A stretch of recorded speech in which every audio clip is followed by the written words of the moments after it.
इस संसार में, इस जीवन में सबसे बड़ा दोष क्या है आप जानते हैं? कोई कहेगा लालच, कोई कहेगा लोभ, कोई कहेगा असत्य।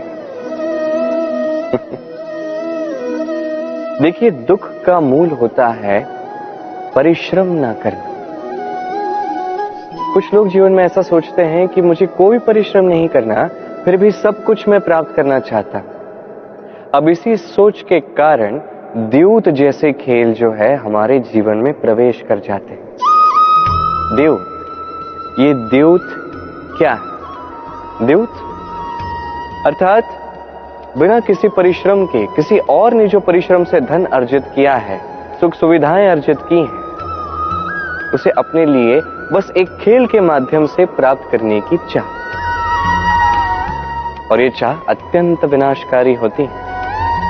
इस चाह ने यदि आपके विवेक को, आपके मन को, आपकी चेतना को, आपकी सोच को लुभा लिया, तत्पश्चात आप प्रयास करना आरंभ करोगे और वहीं से आपका पतन आरंभ होगा।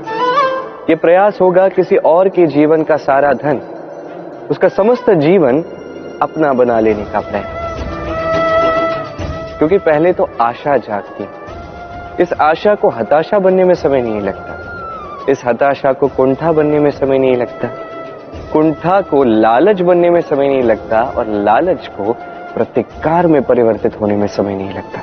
और जब ये सब होता है, आप दुष्ट हो जाते हैं। और सभी जानते हैं, हर एक दुष्ट का पतन अवश्यंभावी। तो स्वयं को द्यूत से दूर रखिएगा और परिश्रम को अपने पास लाइएगा। जीवन में आपके जो भी स्वप्न हैं, जो भी आप करना चाहते हैं, परिश्रम से अर्जित कर सकते हैं।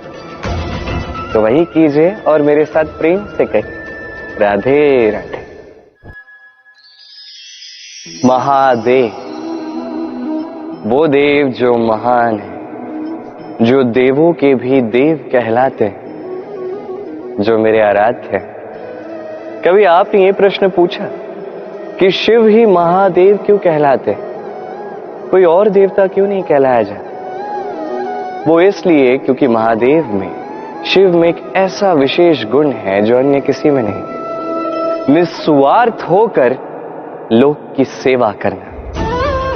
यदि आवश्यकता पड़ जाए, यदि सृष्टि पर विनाश की स्थिति मंडराए, तो अपने प्राणों की चिंता किए बिना हलाहल ग्रहण करने के लिए भी सज्ज रहते हैं महादेव। और इसी अद्वितीय त्याग के कारण शिव ही महादेव कहलाते हैं। अब यदि मनुष्य भी निस्वार्थ भाव से स्वयं को अर्पित कर देता है इस लोक के कल्याण के लिए, उसकी सेवा के लिए, तो वो भी महापुरुष, महामनुष्य बन सकता है। यदि किसी को भूख लगी तो अपनी थाली से आधा भोजन उसे दे दिया। यदि कोई रोगी हो तो उसकी सेवा की, उसका उपचार करने का प्रयास किया। ये जीवन केवल अपने लिए नहीं, अपितु दूसरों के लिए, समस्त संसार के लिए जिया। यदि ये सब मनुष्य सीख गया तो वो महादेव के पद पर अग्रसर हो चुका है। यदि मनुष्य निस्वार्थ भाव से इस संसार की सेवा करना सीख गया तो वो निश्चित रूप से महामनुष्य अवश्य बनेगा। आइए और मेरे साथ प्रेम से कहिएगा, राधे राधे। स्वर्ण, हीरे, मोती, मणिक, इन सभी को पहले पत्थर कहा जाता था। फिर ऐसा क्या हुआ कि इन्हें रत्न कहने लगे। और रत्न वास्तविकता में ये है क्या? ये वो पत्थर है जिन्हें अग्नि की ताप में जलाया गया, परखा गया, तराशा गया, इन्हें काटने का प्रयास किया, किंतु ये कभी नष्ट नहीं हुए, अपितु ये और निखर कर आए और चमकने लगे, इस संसार में और प्रकाश फैलाने लगे। इसीलिए ये इतने अमूल्य हैं, इसलिए इतने बहुमूल्य हैं, इसलिए रत्न हैं। अब हम मनुष्य, हमारे पास भी ये चयन है कि हम पत्थर बन के रह सकते हैं या रत्न बन सकते हैं। कैसे?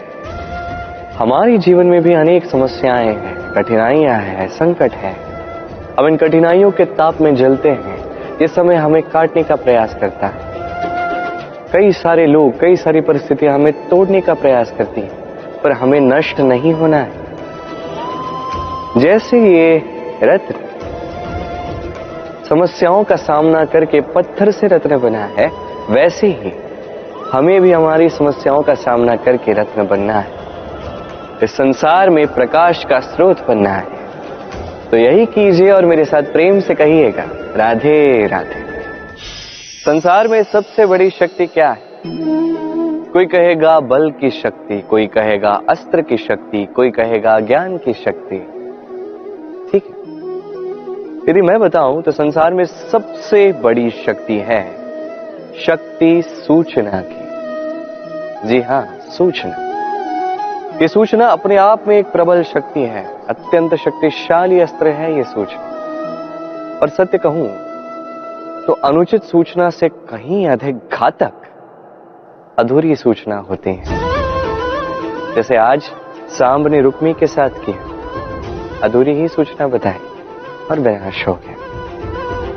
यदि ऐसे आपके पास कभी कोई अधूरी सूचना आती है, आप उसकी जांच परख नहीं करते, पुष्टि नहीं करते और अपना कर्म करते हो, तो उत्थान के स्थान पर आपको पतन मिलेगा, विकास के स्थान पर आपको विनाश मिलेगा। स्मरण रखिए एक अत्यंत महत्वपूर्ण बात, उचित सूचना पाना उचित सूचना देने से कहीं अधिक महत्वपूर्ण है। आशा है इस बात को आप समझेंगे। जीवन में जब भी कोई सूचना आपके पास आए, उसके ऊपर विचार कीजिए, उसकी पुष्टि कीजिए, जांच परख कीजिए, तत्पश्चात अपना कर्म कीजिए। और मेरे साथ प्रेम से कहिए, राधे राधे। धर्म और प्रेम दोनों एक ही मुद्रा के दो पहलू हैं। यदि इनमें से एक भी निकल जाएगा तो दूसरा शेष नहीं रहेगा। कभी सोचा है ऐसा क्यों? इसके लिए पहले आपको समझना होगा कि धर्म क्या है। धर्म वो जो इस संसार में हर एक व्यक्ति को एक दूसरे के साथ सुख और शांति से रहने के लिए प्रेरणा देता है। इस प्रेरणा का आधार है प्रेम। प्रेम वो जो आपके भीतर किसी और के प्रति करुणा को जगाता है, सम्मान को जगाता है। अब यदि प्रेम चला गया तो सर्वप्रथम नाश होगा सम्मान और करुणा का। अब जहां पे न प्रेम है, न सम्मान है, न करुणा है, वहां धर्म कैसे वास करेगा?